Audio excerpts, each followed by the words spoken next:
it going. All right, so we're talking about heart and brain health today. But before I get too far into it, I'm going to tell you the why behind it. So some of you have already heard this before, but at St. Christopher Fund, we really have two main missions. I get the privilege of working on the health and wellness side of things.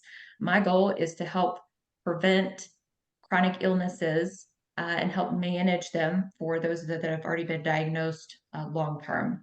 But on the other side of our organization, we see people who have already had significant health problems occur and they're needing support in that.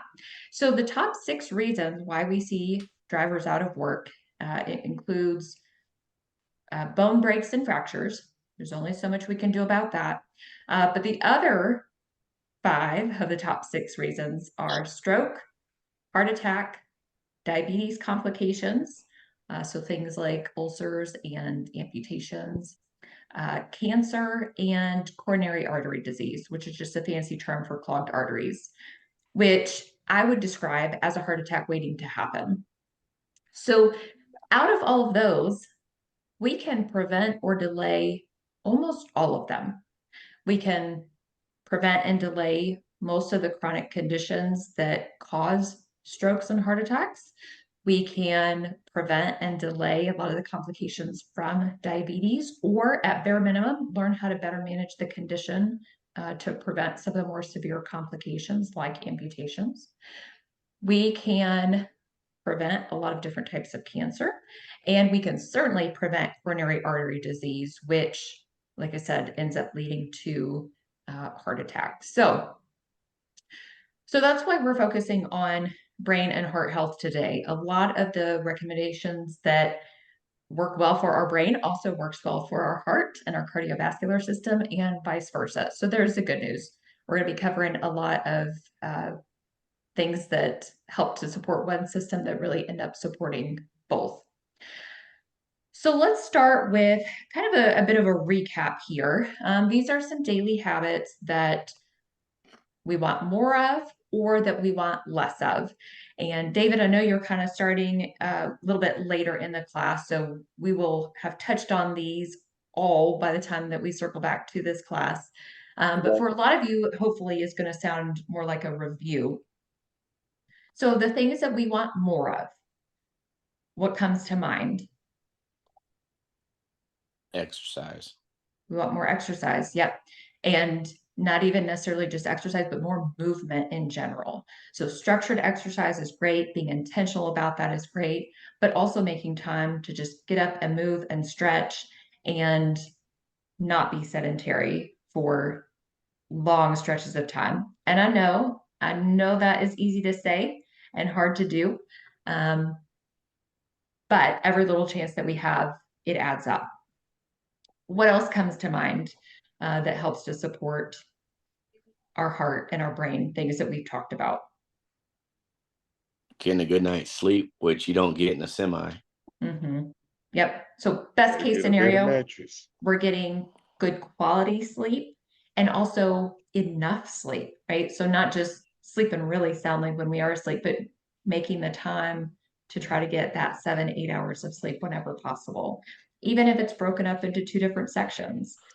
But you're right, Sean, for some people, it's incredibly difficult. There's interruptions, there's other sounds, there's lights, there's all sorts of things, there's safety concerns. It's not always an easy task, but it's important to prioritize. What else comes to mind? Healthy food options. Mm-hmm. Yep, healthy food options. So that includes more fiber, which we're going to talk about today, adequate water, which we'll talk about next week, vitamins and minerals. So this is going to be more produce whenever possible, less processed foods, and also making sure we're getting adequate protein. Another one that most of you all have already heard me say is effective stress management. We want to reduce stress, and of the stressors that we cannot reduce, we want to make sure that we are being intentional about managing the effects of stress. And the last one that I would include on this list is staying mentally active. It's very easy to, and I say this for everybody, not just over the road drivers, but we tend to get kind of into a routine and we're not stretching the limits of our brain, whether that be crossword puzzles or trying a new hobby or reading a book that's kind of outside of your usual interest or whatever it may be. Now, you guys are here learning, so we're stretching our brains, which is a great thing. But staying mentally active is actually a really important part of long-term brain health. So keep that in mind. If it's something that is new and different and you feel like, man, my brain's having to work hard for this, that's a great thing. That helps to reduce a lot of risks long-term, like risks for dementia and Alzheimer's and other things. All right, let's touch on what we want less of.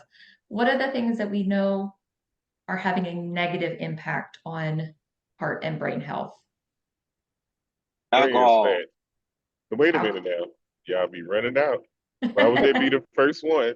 Did at least let it been the third one or something? Fair enough. I didn't say it, but yes, alcohol. No, Cedric, what did you say? I didn't hear what you said. I said trans fat. Trans fat. Absolutely. Yes.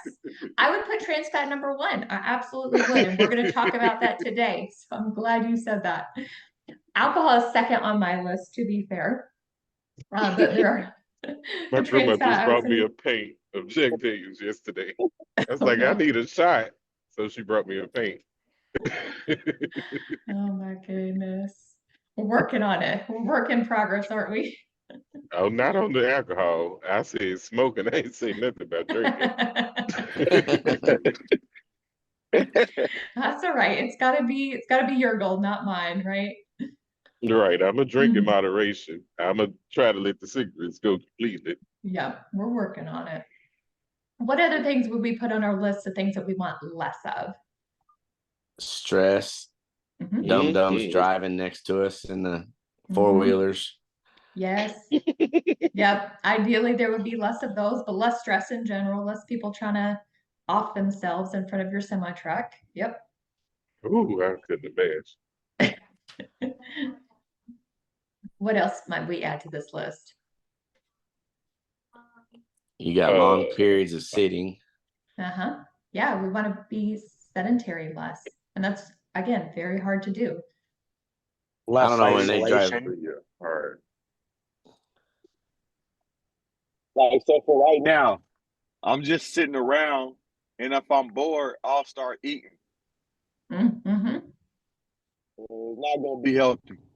Yeah, so if we can eliminate some of the mindless eating, and when we're bored, and also when we're tired, we tend to lean into higher fat, higher carb foods, which means higher calorie and higher sugar foods usually. So that is on our list here, the high calorie foods. And really what I mean by high calorie foods is specifically the high calorie, low nutrition foods. These tend to be more processed. We're not getting a whole lot of vitamins and minerals and fiber from these, but we are getting more of the really simple carbohydrates, more of the unhealthy fats, things like that. So we want more nutritious foods, which means we want less of the processed foods whenever possible. Less sodium would also be on this list. A couple others that I will check off here before we move on. Smoking and other air pollutants. We think of these as affecting our lungs, but they really have pretty significant impacts on other things. Watch out for the cop. They right here on the ramp downtown. Not even hiding.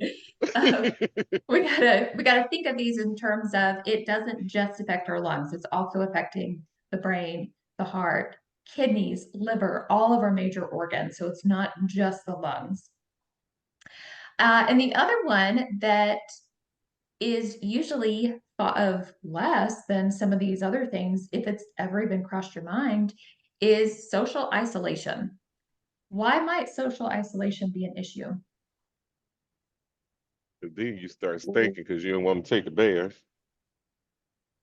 Because you ain't gonna be around nobody. Yeah. So you get depressed.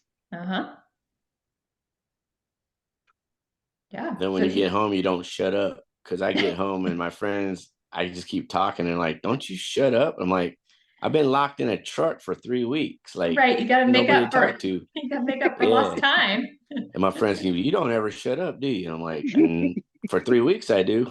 Yeah. Yeah. So it does. It has huge implications for our mental health. But also, here is an interesting statistic that helps to put this in perspective. So there was a recent study, and I actually added this to this PowerPoint within the last 6 months. It's that new of a study. It was looking at some of the factors that increase risk for dementia, things that we know and things that we can control.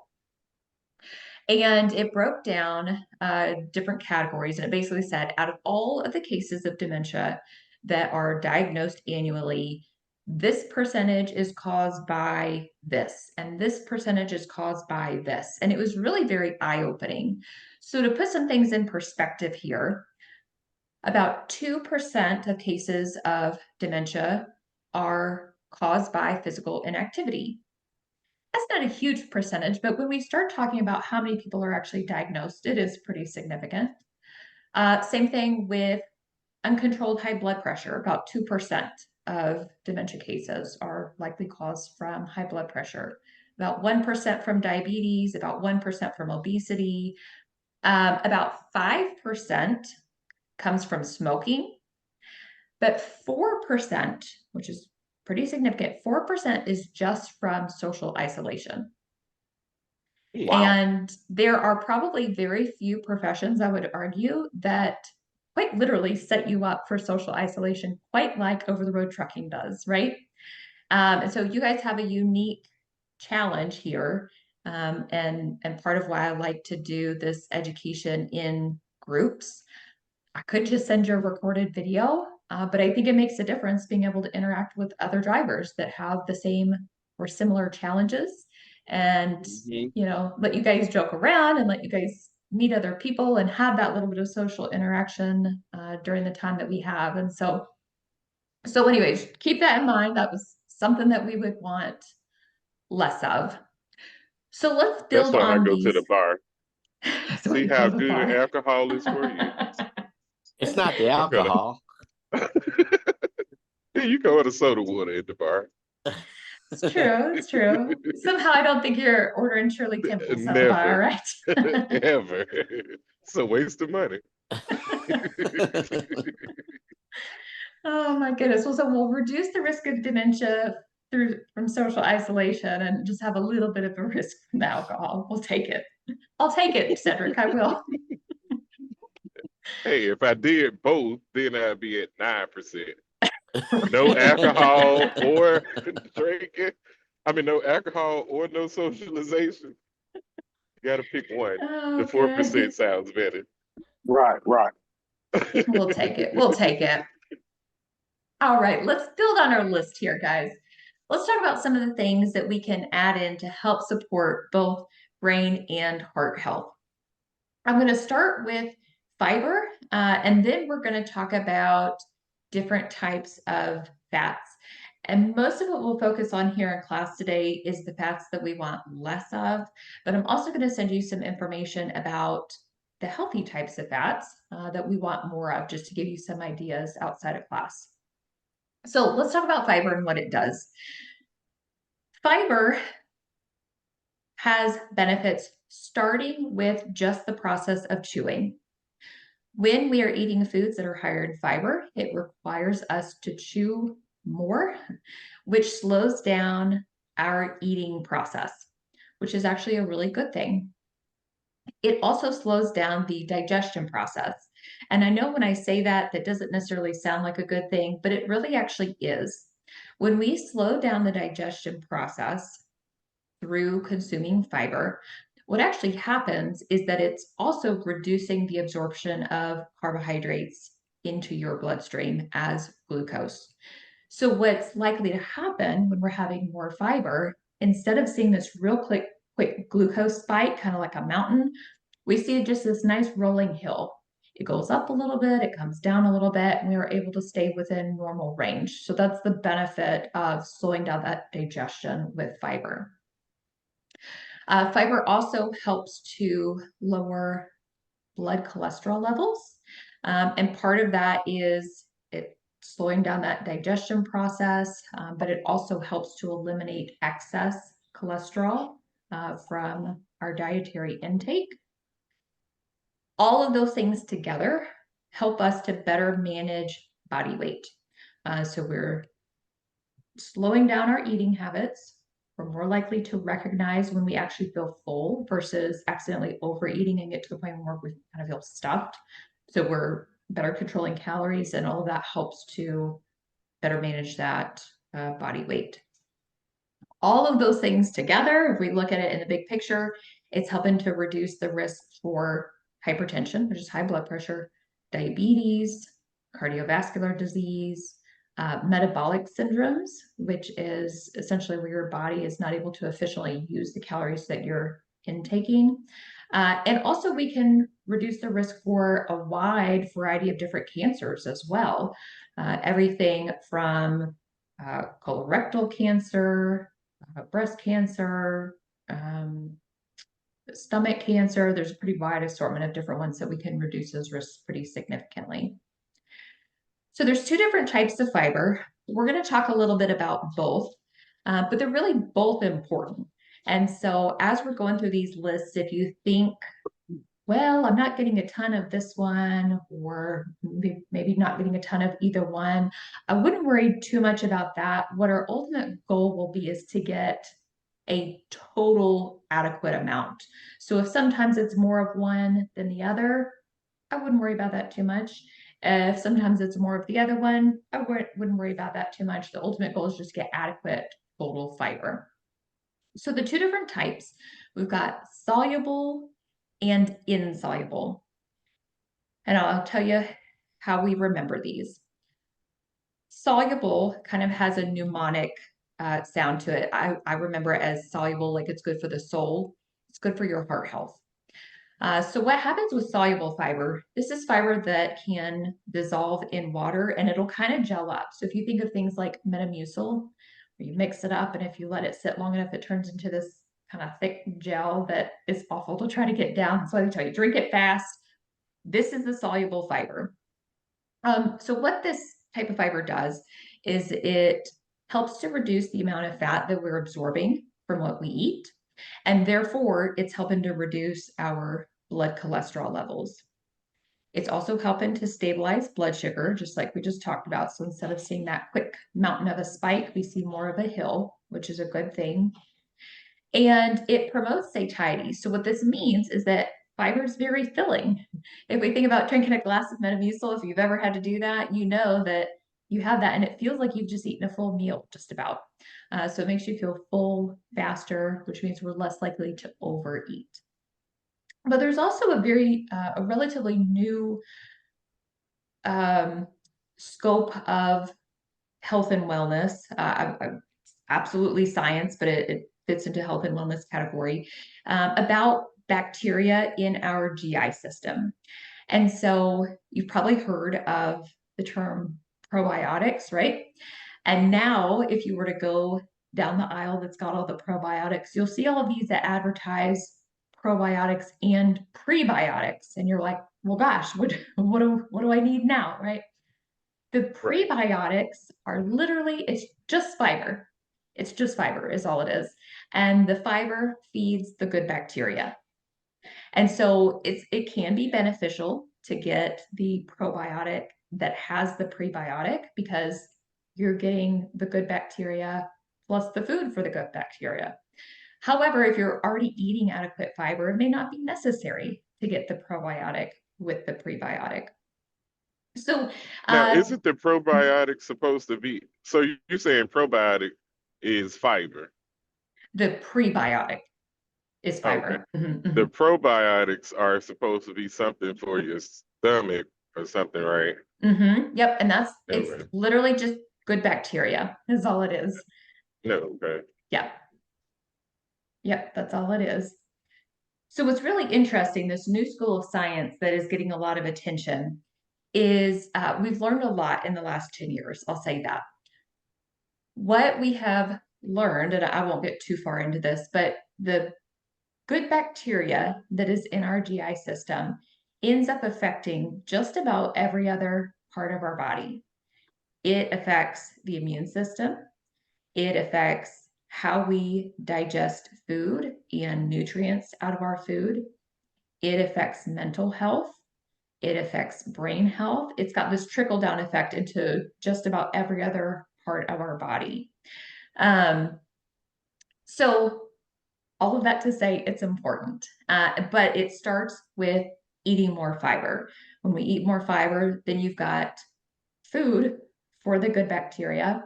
And ideally, in eating more fiber, we're also getting less sugar, and the sugar ends up fueling the bad bacteria. So we get a better balance of good bacteria in the GI system.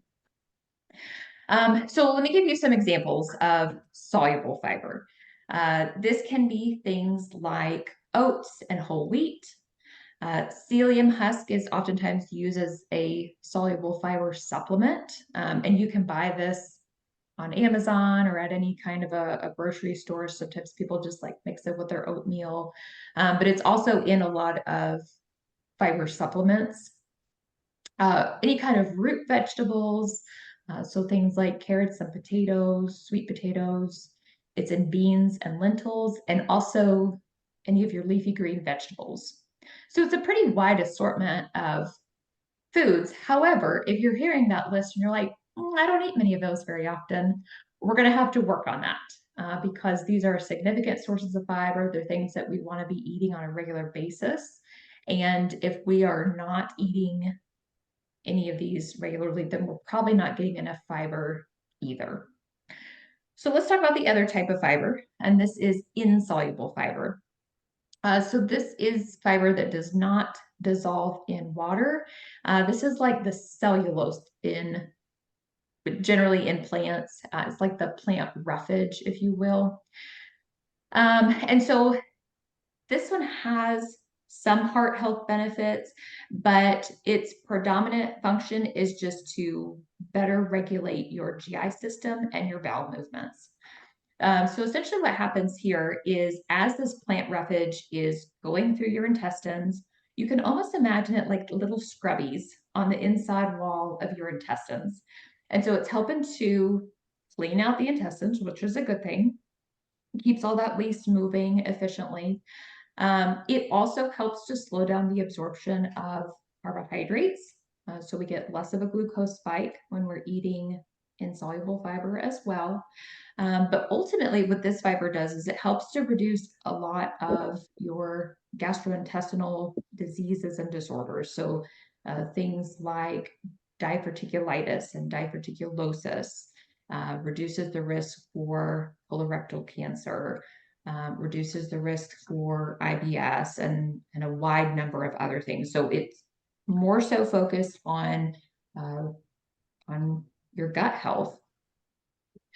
So let me give you some examples here. This is going to be things like brown rice and quinoa.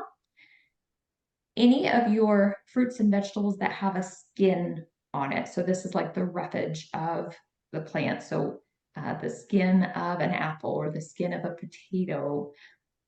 This is also in a lot of different seeds. So things like flax seeds and berries. When you're eating berries, you're getting a lot of little seeds in there, which is a great thing. So that's the majority of what we're going to see this in.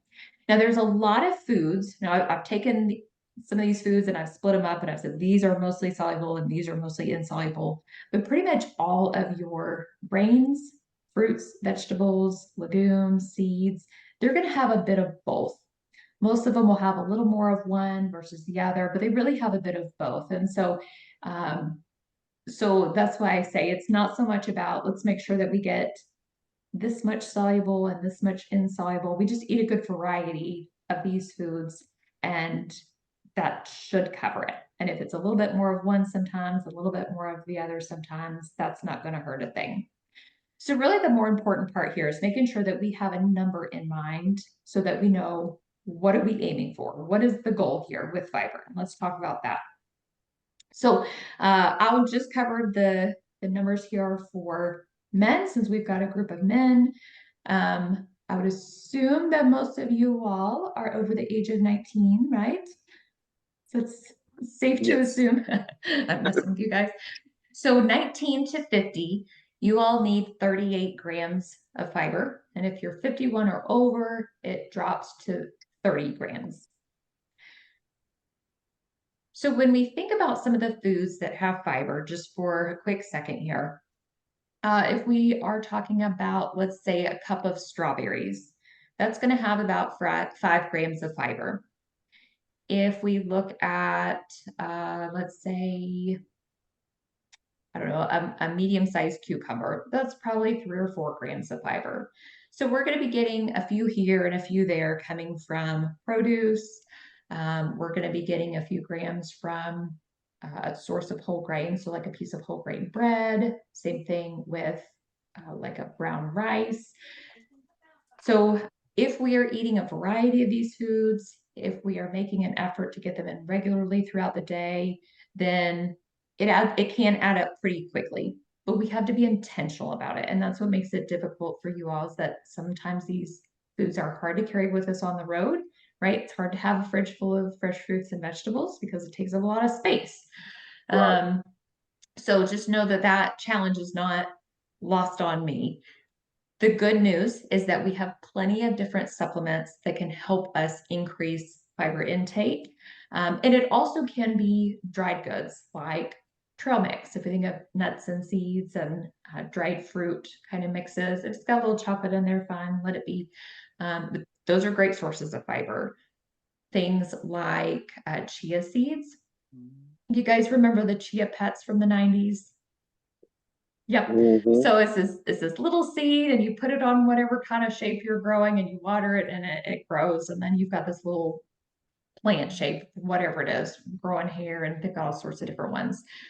So chia seed is actually really great because it has both soluble and insoluble fiber. So if you've ever actually done one of those chia plants before, you'll know that you add water and it like swells up, and it's got this gel coating on the outside of it. But then the seed is still on the inside.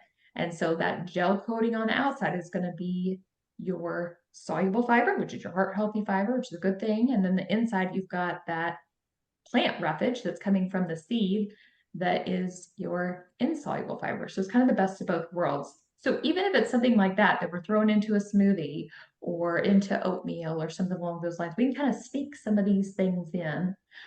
There is also nothing wrong with some of the many supplements on the market. There's Metamucil, there's Benefiber, there's fiber cookies, there's fiber gummies, there's so many different options. You've got to figure out what is the best fit for you. Just be mindful of the sugar that's added to a lot of them. It would be very easy to get a lot of excess sugar without even intending to. And so we want to just make sure that we're finding the right balance of supplementing with fiber if we need to, but not getting excess sugar along the way. Fair enough? Okay. All right. Let's switch gears here and talk about some of the different fats that we want to be really mindful of. I'm going to show you this picture real quick, and we're going to revisit it next week. This is a cell in your brain. That's all it is. And I use the analogy of a tree. If you'll imagine a tree, we've got all the branches at the top, and that is essentially the cell body. And then we have the trunk, which on the cell is called a myelin sheath.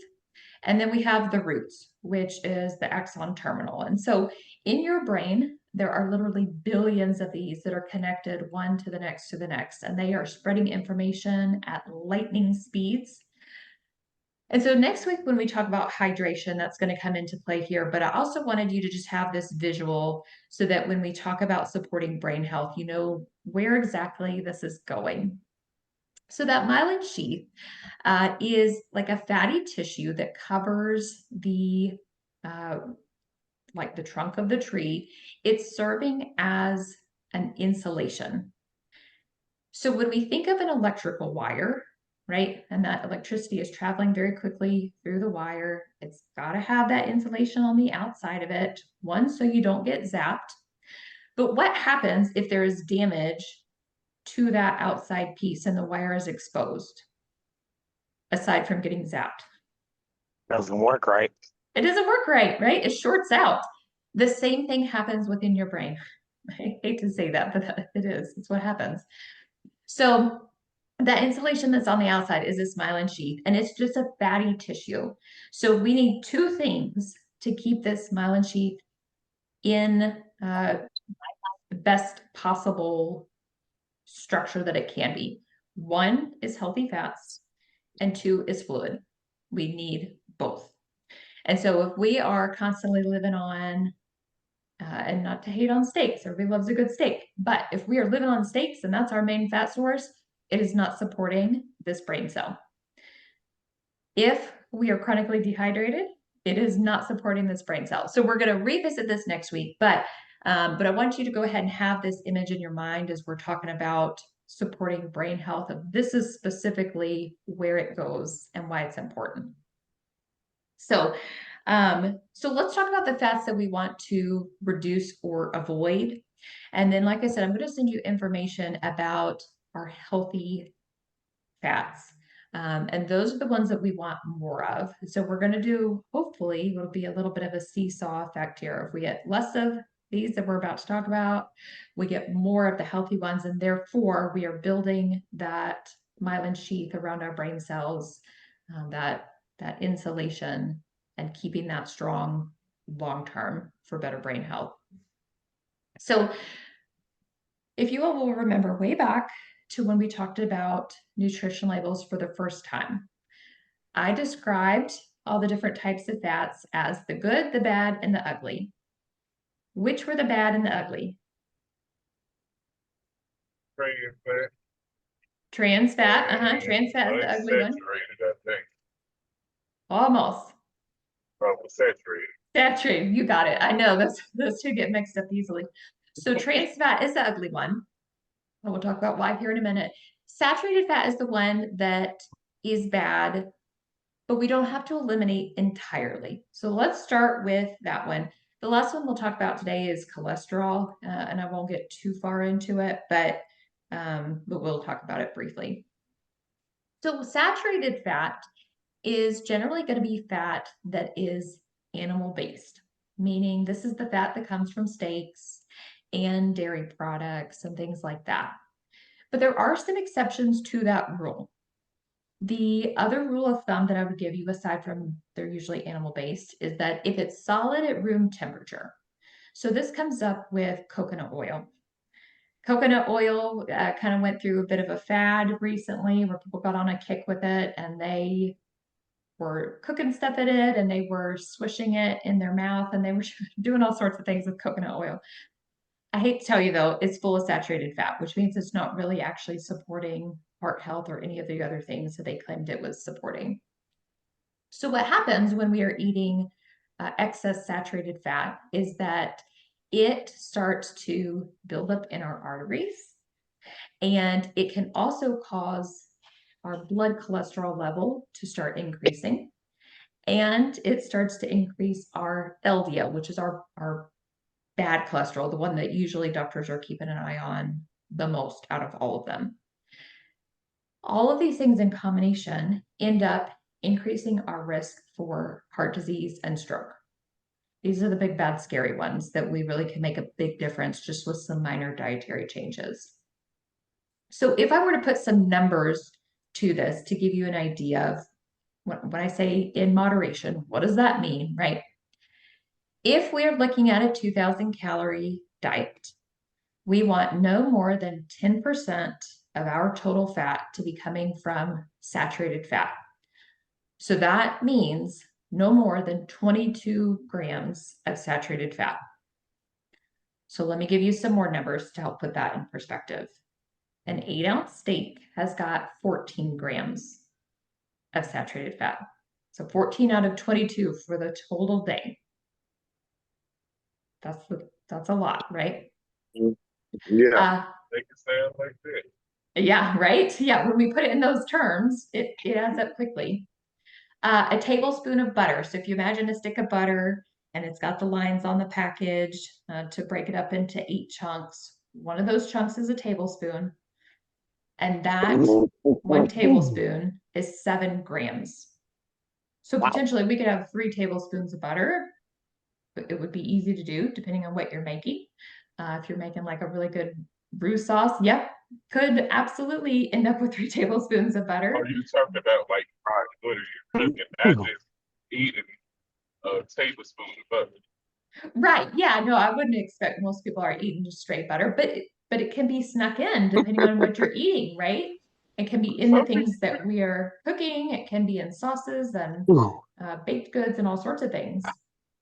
Mhm. oh, Yeah. you couldn't eat nothing in my house. Hey, I love butter. I do. I really do. We're going to talk about some substitutes though. We don't have to substitute out all the butter, but we've got to be mindful. What is it adding up to throughout the day? I'll give you I a didn't couple of think other. it count when you cook it. I thought it was just like if you spread it over a roll in Texas Roadhouse or something. Well, that counts too. Yep. And so that would be a very quick way for it to add up without even realizing it. But yeah, even the things that it's cooked into. Yep. Excuse me. Yep. And so you can see how that would add up very quickly, right? So I'll Right. give you a couple of other examples here just to give you a few more numbers. So just your average cheeseburger has got about 10 grams of saturated fat. A medium vanilla milkshake has got about 10 grams of saturated fat. And remember, the goal is no more than 22 grams of So saturated fat. basically, all the stuff that tastes good. Well, when you put it that way. Anything with flavor. Yeah, right. So keep in mind, I'm not telling you that you can't have those things. It just means we probably don't want to have an 8-ounce steak with a Every day. tablespoon of butter and right, all in the same day and every day. It's maybe we have a steak one day and then a separate day we're like, I'm all in with the butter on my veggies, and then the next day it's something else. You know, we've got to find that balance. Yeah. Yep. So let's talk about where it could be being snuck into our diets so that we know where to identify it. So we may see high amounts of saturated fats in certain oils, particularly things like palm oil, coconut oil, palm kernel oil. So there's a few different ones there. Any of our high fat dairy products, whole milk, cream, half and half, butter, just regular butter. It's in pretty much all of our protein sources, our animal-based protein sources, I should say. Beef, lamb, pork, poultry. It's especially high in poultry if you leave the skin on. So these are some easy changes that we can make. We pull the skin off, we reduce portion sizes, we go with some lower fat dairy options. So it's not to say we're getting rid of all the delicious tasting foods. We just watch the portion size. We go with lower fat options whenever possible. We also can see high saturated fats in a lot of baked goods. So if you think about how much butter is going into those homemade cookies, hey, have the homemade cookie every so often, but don't leave them on the counter so that you're having a cookie every time you walk by, right? There's a balance there. It's not to say we can't have the cookie, we just got to have the cookie in moderation.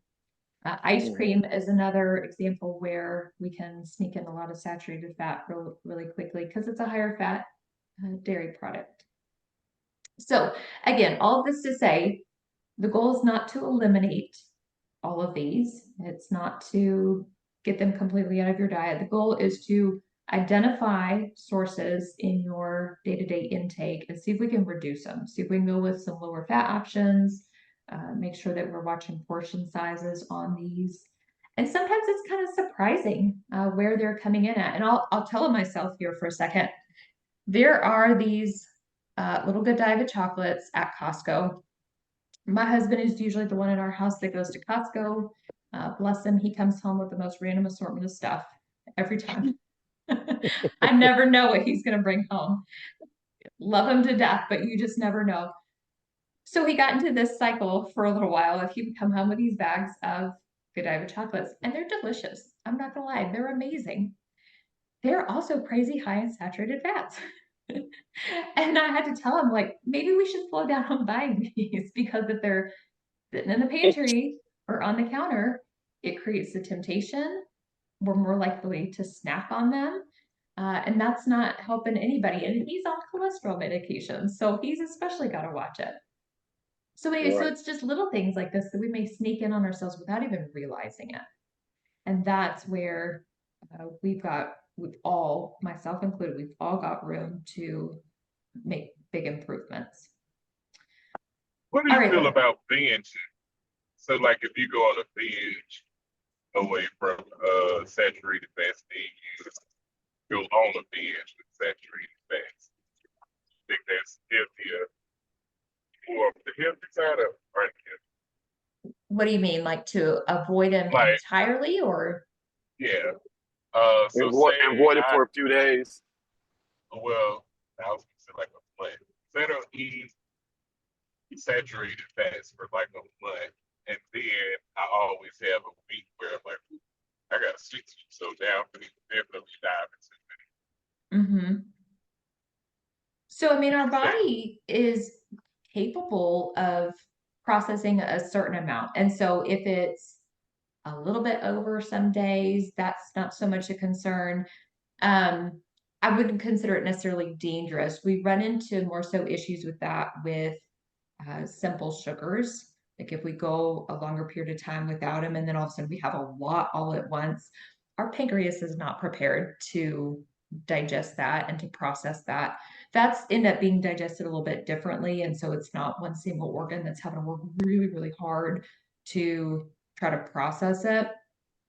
It's more so the risk of it building up over a period of time. So I wouldn't so much worried about that as long as it's not like crazy high amounts when you do get back to it. Does that make sense?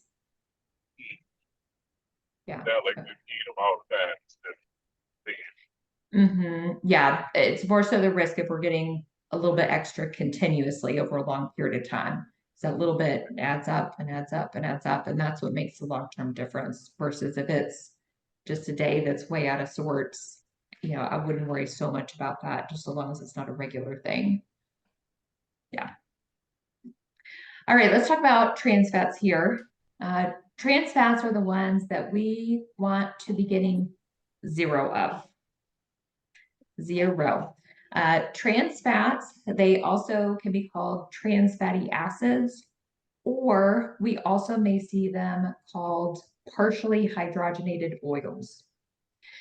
So essentially what happens here with this type of fat, it has been processed usually for a couple of different purposes. One would be for frying foods long term. So if you imagine a big frying vat at a fast food restaurant, and they're going to be keeping that at very high temperatures and frying food in it over and over and over.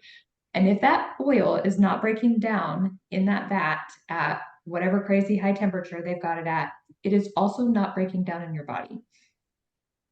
Okay, so we want none of it. The other purpose that we often see it used for is kind of as a preservative. So if you imagine foods like Little Debbie cakes, and I hate to call them out, but it's a great example. If we were to take any kind of a Little Debbie treat and we open up the package and we set it on the counter and we walk away and we leave it for the next month, it's going to look exactly the same a month from now. Maybe a little dehydrated, but not much difference. That's an issue. So where we would tend to see trans fats, this is going to be usually in solid fats that are used as butter substitutes. So things like margarine, like stick margarine and shortening. These are often used as butter substitutes in commercial baked goods, just because they're less expensive. So things like commercial cakes and pies and cookies and refrigerated doughs like cookie doughs and frozen pizzas even. It's a lot of your mass produced sort of foods. So these would be a great place to start with that. Checking some of the labels and the ingredients, and David will circle back around to that in the first couple of weeks, but you can start that process already. Foods that are battered and fried. As a whole, we are seeing less of this. For a long time, it was a lot of fast food products. But we are much more aware of the risks of trans fats now, and therefore restaurants have responded by helping us make better choices, which is a really great thing. We do see a very, very small amount of trans fats in animal products like meat and dairy. I wouldn't worry so much about those unless you are consuming meat and dairy in super high quantities. So if we're having a couple of glasses of milk a day, and by glasses, I mean 8 ounces, that's not the concern. That's part of a well-balanced diet. If we're drinking a gallon of whole milk a day, that might be a concern, right? So we can see where there's a very clear difference, hopefully, between those. Trans fats can also be snuck into some kind of unusual foods. Things like non-dairy creamer and microwave popcorn would be some other possibilities. Now, it's not to say that it's in every single one of these food items. These would be the ones that I would start checking if these are part of your regular intake, because again, the goal is 0. So unlike saturated fat, where our body can process some of it and eliminate it, and especially if we are getting enough fiber, our body really does not do a good job of processing and eliminating trans fats at all. So these are the ones most likely to clog up our arteries, which again increases that risk for cardiovascular disease and heart disease, which trickles down into heart attack and stroke, the big, bad, scary ones. And we actually end up with kind of a twofold issue here, in that not only does it increase LDL, which are our bad cholesterol, it also tends to cause our good cholesterol levels to drop lower. So the good cholesterol levels are helping. We've got to have a balance of good cholesterol to essentially outweigh the bad cholesterol. So when it's affecting both, it's like this double-edged sword. We end up with a excess risk that comes from these. So keep an eye out for them. Hopefully this will give you a good idea of where to start checking those. All right, let's talk about the last one here, and this is cholesterol. Now, cholesterol kind of gets a bad rap. We've talked about this before, but I think it's important enough to say again. Cholesterol is made naturally in the body. It is coming from the liver. It's important for a lot of different reasons. It is used to make new cells in your body. It helps to transport vitamins and minerals. It helps to make hormones in your body. We need some cholesterol. It's not a bad thing. The problem comes in is when we are consuming too much. Our liver is going to make the majority of what we need. And by majority, I mean like 80% approximately of what we need. So we've got some wiggle room to consume a little bit extra. We just have to be mindful, just like with the saturated fat, of not going way overboard with it. Okay. So cholesterol also tends to come from animal-based products.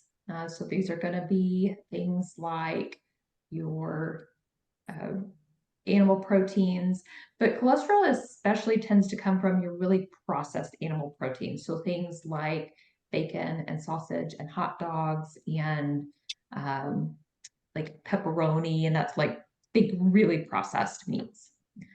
But it also can be in your fast food items like burgers and fries and milkshakes, where we're getting both animal-based products and also the fast food side of food. It's in a lot of sweets, cookies and cakes and ice cream and that sort of thing. It's in a lot of fried foods. But cholesterol also comes in a lot of really healthy sources of foods too. So we see cholesterol in things like eggs and cheese and sardines. Sardines are a great choice, but they're high in cholesterol, and also any shellfish. So things like oysters and shrimp and anything in that category, they're high in cholesterol.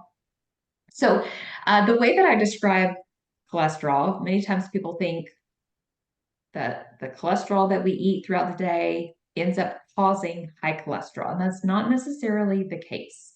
The cholesterol that's in our blood is affected by a combination of fiber intake, exercise, all of the different fats that we're eating, both healthy and unhealthy fats, and also cholesterol from foods. So it's not the eggs that are the problem. It's what are we pairing up with the eggs? Are we having eggs and bacon and sausage and a sugary juice for breakfast and, right? Or is this, we're having eggs and maybe 1 or 2 slices of bacon and whole grain toast and a piece of fruit and a low fat milk. Those are very different breakfasts nutritionally. Both include eggs and bacon. I'm not worried about the eggs and bacon. It's what does the rest of the meal look like? Right? All things in moderation. Okay.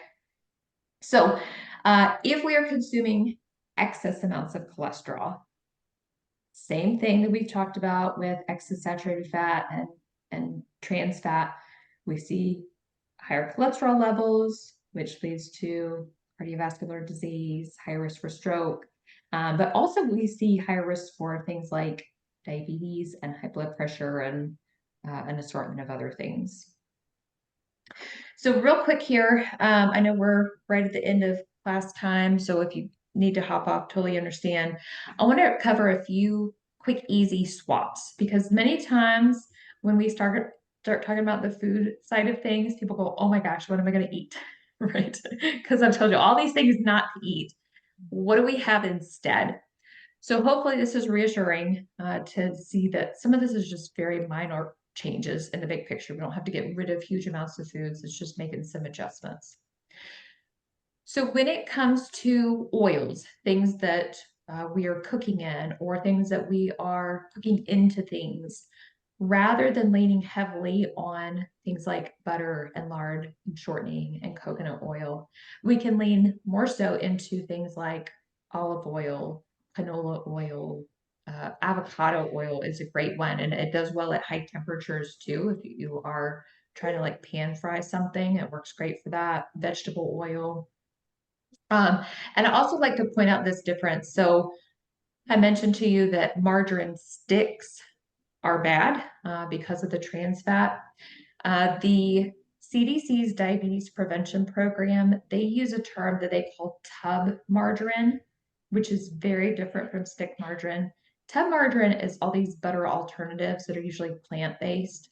So this is things like country crock, and I can't believe it's not butter, and things like that. They tend to be lower in saturated fats, but also don't have the trans fats of margarine. So just to clarify that one.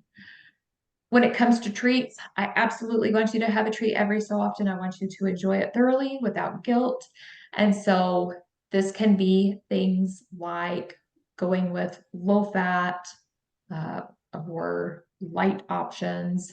So if we're talking about, let's say, a chocolate pie, for example, we can still have the chocolate pie. It's usually just a pie crust with some chocolate pudding in the middle of it. So can we go with a sugar-free pudding? Can we go with a 1% milk to mix that up with? We're talking about little changes here, little changes. If we need a sweet treat and we're needing to get in a little bit more fiber, this could be something like fruit with some light whipped cream on it. You can even put a little drizzle of chocolate syrup on it, whatever helps to make it tasty for you. Instead of buttered popcorn that may have trans fats, and not all of them do, but check the label. But we can also do an air pop popcorn and add some sort of a seasoning and get plenty of flavor, still enjoy the snack. It's a great healthy snack. It's got fiber, but without the excess risk coming from saturated and trans fats. When it comes to protein, we don't have to completely eliminate all red meats, but if we can lean more into things like white meat chicken, turkey, pork chops, fish, ground beef sirloin, where we can get that lower fat content, that's always going to be a great thing. And with poultry, removing the skin on it. And this is going to be true no matter what kind of cut of meat you are eating. I always recommend trying to trim off visible fat. That is just saturated fat. And so that's a quick, easy way to make a difference in what you're consuming. Things like fried foods. And when I say fried foods, I'm talking like deep fried foods. We can, if we really wanted to do deep fried, we can switch out the type of oil that we're using. We could do pan fried foods and really watch what kind of oil that we're using instead. But we've also got a lot of other great ways to cook things: grilled, baked, roasted, steamed, broiled, boiled. We've got air fryers now, or we can duplicate that Nice. fried texture, right? So we've got lots of options.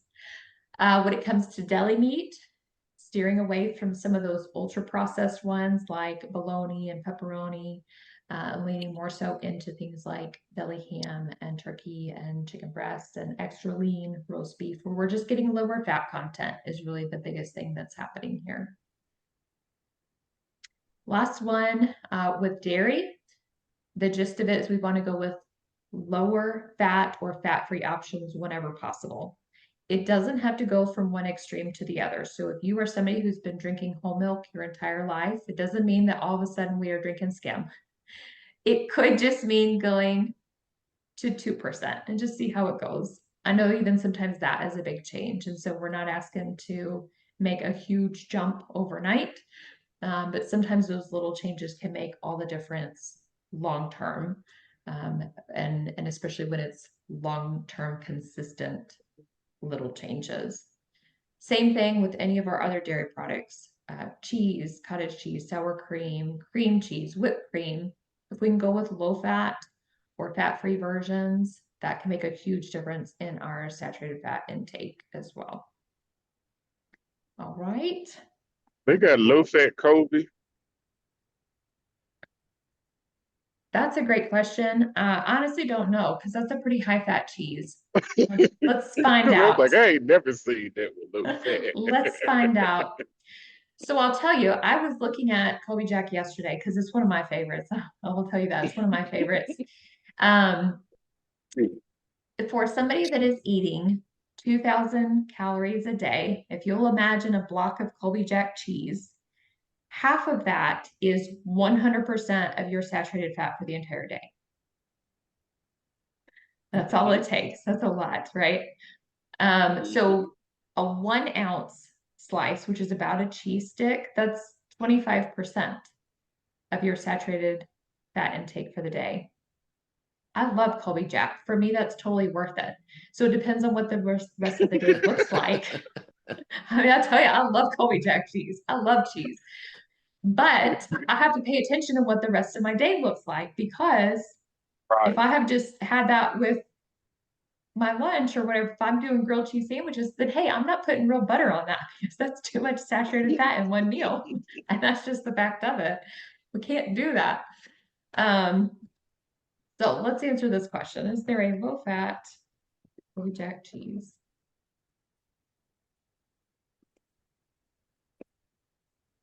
There is. There actually is. Okay. Target carries it. Looks like Sargento has Target. got their own option.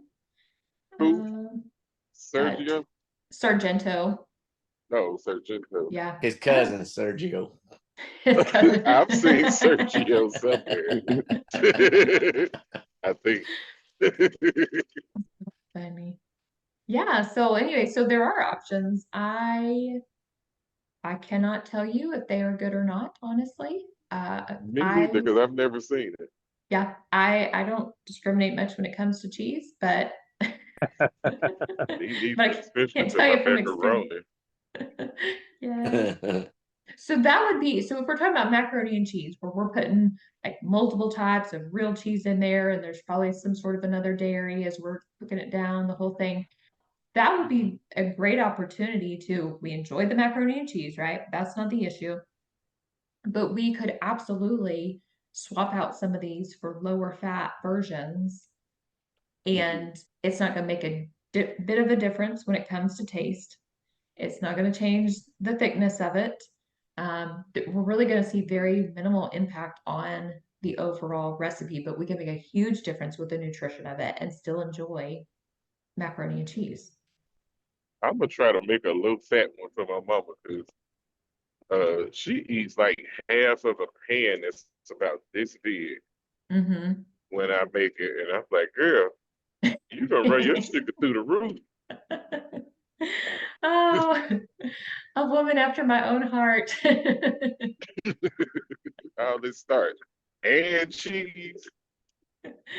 Oh, that's one of those things where I know I don't go to the grocery store hungry because if I do, I'm gonna come home with 5 different varieties of cheese that I don't need. That were not part of the plan. Oh my goodness. But so to answer your question, yes, there is a low fat Colby Jack, which is a great option. So it's doable. I'm gonna Any try it out other and tell you what it question? come out like. Yeah, yeah, absolutely. Please do. I want to hear how it goes. Any other questions that I can answer for you guys today?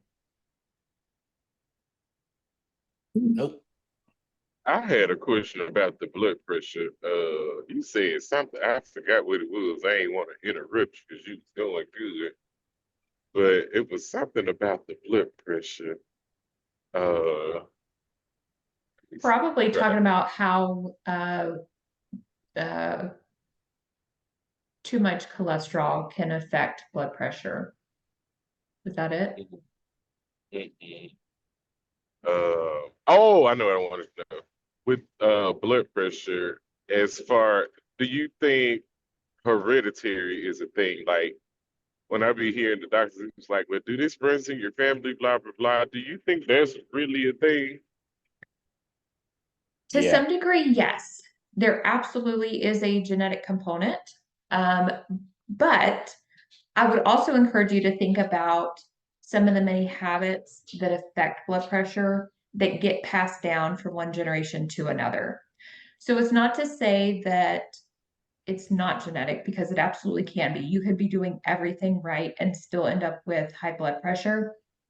But many times, some of the more common causes of high blood pressure are lifestyle things. So you learn to cook from one parent or both My grandma. parents, and if they were at, or grandma, yep. And so if they were adding a lot of sodium and that puts them at high risk for high blood pressure, and then you learn to eat that way and then also to cook that way, then that puts you at risk and as well. And that has nothing to do with the genetics. That's just behavioral factors that get passed down. And so in a lot of those studies that look at the genetic piece of it, it can be very hard to separate what's truly genetics versus what's learned behaviors and what's environmental.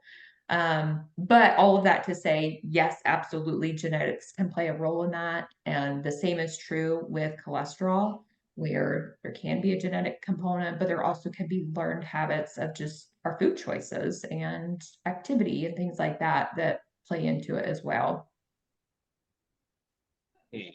Yeah, good question. Yep, absolutely. I had a neighbor of mine came to me when I used to do nutrition counseling, and he was specifically more so focused on cholesterol. And he brought up the genetics part of it and was kind of asking the same question. And because I knew him, I felt like I could be really blunt. And I said, let me put it this way. You say your mom had high cholesterol and you feel like possibly yours is genetic because here you are experiencing the same thing around the same age. I said, but let me be real blunt with you. If you think about the foods that we've talked about that are healthy and the things that are not healthy, did your family grow up eating a bunch of junk food? Right? Was it Right. a lot of crap foods that cause high cholesterol? And he was like, huh, well, yeah, it was. And I said, well, we don't know if it's genetic then until we modify your diet and see if that helps. And lo and behold, it was not genetic. It was totally lifestyle factors because he didn't need cholesterol medication once we changed the dietary piece of it. So Yeah. yeah. So sometimes it's really hard to tell, to be fair. It's very hard to tell, but it can be a bit of both.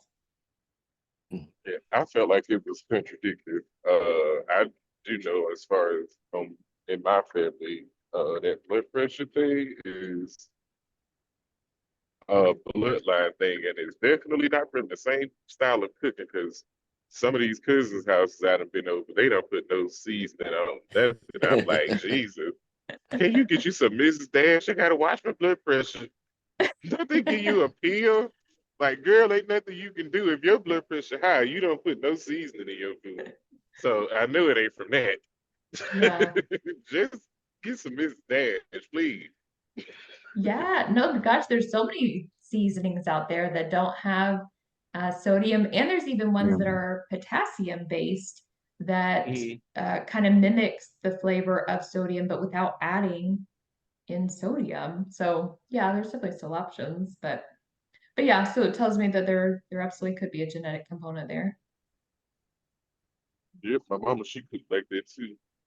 Like, girl, I'm not eating nothing you cook until you start back seasoning your food. Too funny. I'm getting faint from no sodium. Cedric's gonna pass out because he's got POTS or something, right? Not getting enough electrolytes. Right. Gosh. Yep, I ain't got no more questions. Well, that was a great question. I got a question about this. I know that this wasn't right. So I'm checking my glucose in the morning, Mhm. and it says 33. That's Oh, not possible. I would hope not. No, I would hope not. Has it consistently been showing that low? I only had it since what's say Tuesday. I did it every morning. Well, the other day it was 109. Mhm. First day it was 110, then 109, then today it was 33. Yeah, sounds like a reading error. That'll But happen You take every so medicine? often. no, I don't take no medicine. Nah.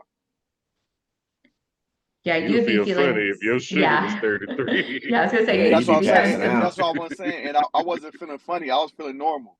I was feeling great actually. yeah. So I would say Yeah. it's just But a so okay, so inaccurate reading. check the thing out, right? So when Uh-huh. I do it, I'm supposed to just pull this back. It sets it, right? Boom. Uh-huh. Uh-huh. And then leave this cap on and just put it onto my finger, right? Yep. And put it up to the most blood, the more blood, right? So when I do that and I leave this on, Mhm. it's not doing nothing. It gives me no blood. So I've been taking this off Okay. and doing it like this, like just having the needle out and just I can That's do it like okay. that too, right? Yep. If you're okay with doing that, that's okay. Really, that Lancet system is more so for people who would have a hard time doing that, where like they're less likely to be able to get the blood started. But for whatever reason, for men, those Lancets can be particularly difficult. Just that skin is a little bit thicker. I was about to say you Um, can twist it to the left or to the right to That's what I'm saying. I get got more it I to the think pressure. you've most. done that. Yeah. Oh, change that setting. That's why you ain't getting that. That's what I'm saying. I got it to the Put it most on blood like though. no something. And then that'll stick you because it put a needle back when you on low, your finger's probably rough. You need to go a little deeper. I think he's saying that he's already got it all the way up. Sometimes on the He side of said your it was on finger, low. No, I was on the highest. Oh, It's on the highest one. sometimes on the side of a finger, or um On the side of the finger. mhm, Okay. sometimes the like this fleshy part of your palm here, like if you'll follow Okay. your thumb down to right about in here, sometimes that will work a little bit better, just depending on if you've got calluses. But it does tend to be more difficult for men for whatever reason. And so if taking the cap off, if that's working and that's getting blood and it's not making you woozy or anything, that's perfectly fine Okay. to do it that way. Mhm. Okay. Yeah. Yep, I absolutely. could That'll But do yeah, never I'd that. say tell. that 33 was just kind of a fluke one, which will happen every so often. What's low blood sugar? What is it? What's the numbers? Anything below 70 would be considered low. And what you get? Faint and all that. Have a seizure? Absolutely could be. Yeah. So we wouldn't usually expect to see a seizure at that point. So usually somewhere between like 50 and 70, people are going to feel shaky. You might have kind of like a cold sweat. You might feel confused or disoriented. You can't Some see. people don't have symptoms right away. Low So like, vision. yep, absolutely. Like the Shaky. tunnel vision and Yeah. Okay. exactly. So it's not until we get towards the lower end of things where we start to see like real significant, like this is a serious medical emergency. But that's when you see people pass out and have seizures and like all kinds of pretty severe things. So if you had no symptoms whatsoever, it's pretty safe to say that it wasn't actually 33, which is a good thing. Because Yeah. 50 is crazy. Yeah. My fasting, that was my one I took in the morning, but I knew I should have retested it. I should just retested it. That's all right. That's all right. We can get one another day. Yeah. So the 109 and 110, that was after eating, is that right? That was my fasting ones. Oh, okay. Okay. Like my first thing in the morning. hmm So they say every it's not supposed to be over 100, right? Ideally, no. However, if we see 109, 110, that's not necessarily an immediate concern. Okay. And I'll give you the perfect example of this. My husband's recent lab work came back and his fasting was like, I don't know, 107, 108, somewhere in there. It wasn't quite to 1010. They sent it off for an A1C check because it's over 100. It was worth checking. A1C was perfectly normal. So I asked him, what did you eat the night before? If we have had something that is higher in carbs, especially if it's not paired up with fat or protein, sometimes that can cause a high in the morning. Or if we've gone a longer period of time without eating. And so it sounds kind of counterintuitive, but essentially what can happen is that blood sugar will drop a little too low at night, and then the body is going to release glucose from our muscle tissue and from the liver, like the backup storages, and sometimes it overcorrects to some degree. So we may see that high in the morning because of that. So it's not necessarily a concern, but what we would want to do is kind of watch for a pattern. But if I see 109, I'm not immediately thinking like, oh, you're diabetic. That's not the first thing that comes to mind. It's what are we eating? Is this a pattern? And also looking at how high is it getting after eating? Okay. Yeah. So don't panic. Don't panic. I'm not panic. I'm just that's where it was at. But I know I did it. I thought it was like pre-diabetic, is what it said. Well, it absolutely can be. Do you check yours, Dr. Lindsay? I do. Yep. I have my own glucose monitor. I have checked it pretty regularly before. I actually ended up with medication-induced diabetes at one point when I was on steroids long term. I have an autoimmune disorder, David, just so you know. And so yeah, I actually was having to like very carefully count carbs and monitor it. I tend to have more problems with hypoglycemia where it will drop out really low all of a sudden. And so so yeah, I do. I keep one, and it's actually I can see it from my desk here. For the just in case. Yep.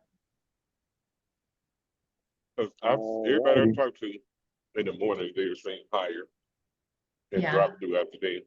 Yeah, it can happen. What ideally would happen though is once we are getting into a good routine of having really well balanced meals, meaning we've got protein, we've got fat, we've got a complex carbs or something with some fiber to it. Ideally, we wouldn't be seeing any real drastic swings one way or another, and it will hopefully help pull those fasting ones down a little bit. But we wouldn't call it pre-diabetes until we see an A1C, and that looks at a 3-month average and tells us like, are we seeing highs that are high enough to start causing damage within the body, right? To cause long-term risk? Are we headed in the wrong direction essentially? Or is this just like maybe not the right combination of foods, which can also be possible? Okay. Yeah. So Right now, I'm going to test mine because I ate, and it's been about 2 hours. Where should it be?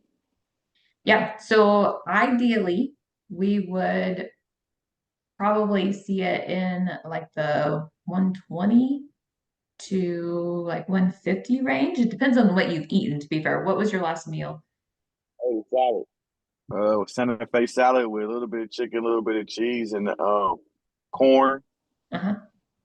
from Walmart. The little pre-made salad from Walmart. Yeah. Okay. Yeah, so I would expect it to be within that range. Water, and I Out of water. Perfect. Yeah. So I would expect it to be that in that range. If we saw it even as high as, I would say like 180, I wouldn't be too concerned about that. But based on Is what that you've for eaten, everyone, including non-diabetics? including non-diabetics, you said? Mm-hmm. It depends on a few things. So there are absolutely standard numbers of like, here's what the average person could expect. But that is going to change depending on what you've eaten.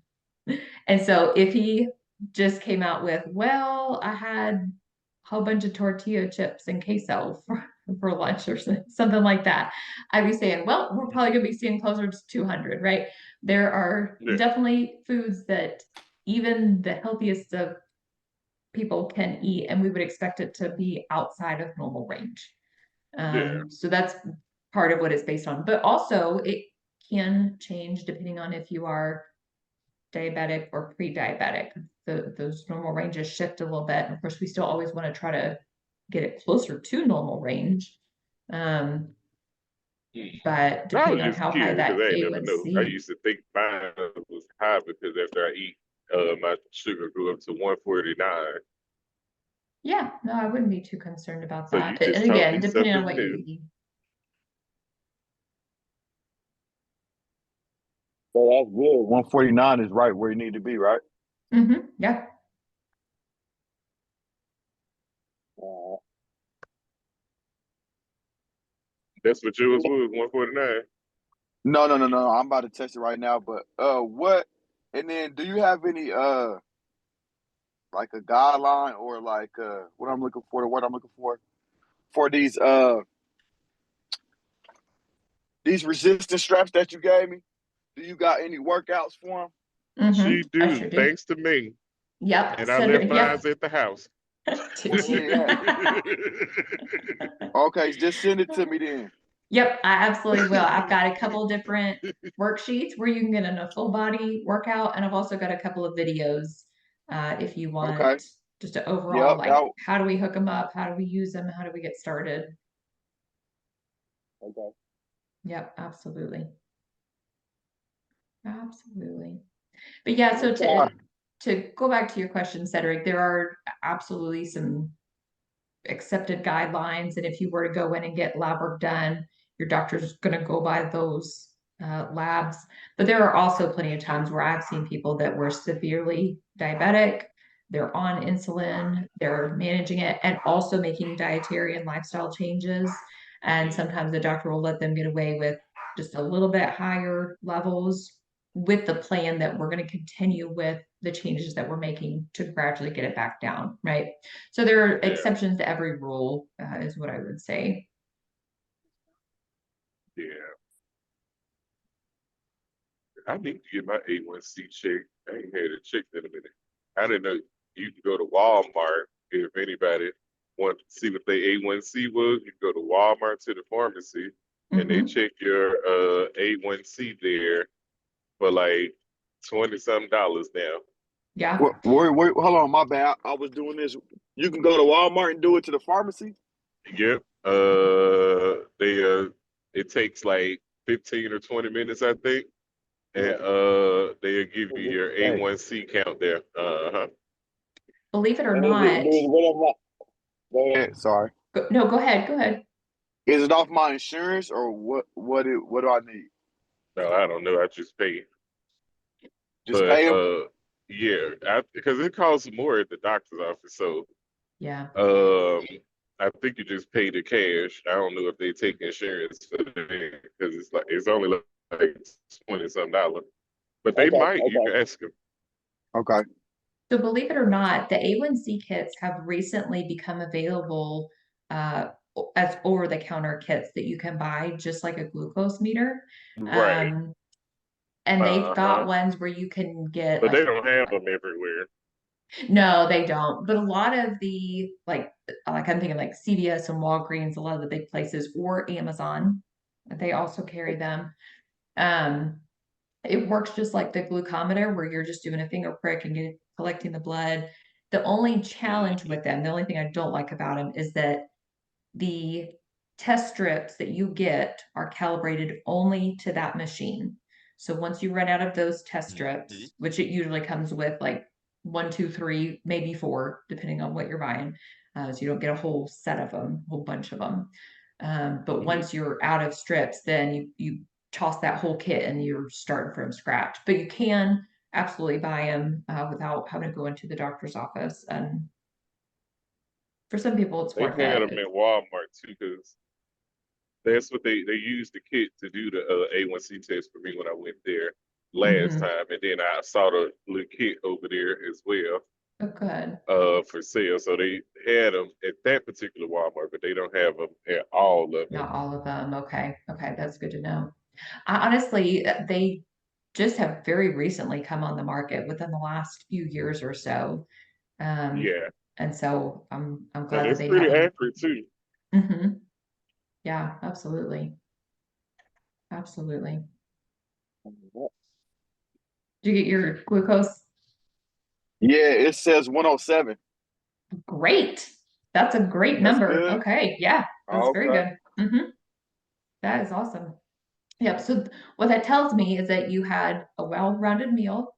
Your pancreas reacted just exactly as it was supposed to do, which is it's releasing insulin to help get that glucose where it needs to go so that it's not just building up in your bloodstream. So that's like best case scenario. Yeah.